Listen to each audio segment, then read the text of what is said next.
Earth really has some weird history. Alright, Zorg, don't jet off just you.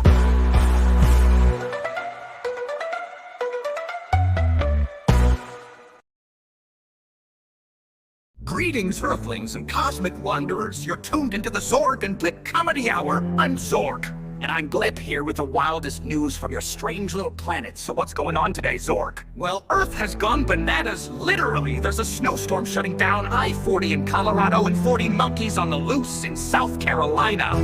40 monkeys? So it's a snowpocalypse on the highway and a monkey-pocalypse in the Carolinas. Oh yeah! Imagine trying to explain that to your insurance company. Yeah, I got stuck in a snowstorm and then a monkey climbed on my car. Oh no! Only on Earth, the humans are probably thinking, I'll get through this snow, but a monkey invasion, that's new. And you know what? Those monkeys probably think they're on some tropical vacation until they hit that snow on I-40.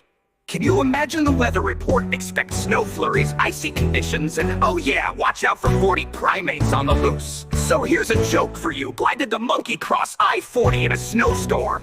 Why? Because he heard it was a highway to bananas. Oh, monkeys. Alright, Earthlings, if you're in Colorado, watch out for snow. If you're in South Carolina, watch out for, well, monkeys. This has been the Zorg and Blip Comedy Hour. Stay warm, stay safe, and if a monkey waves, just wave back.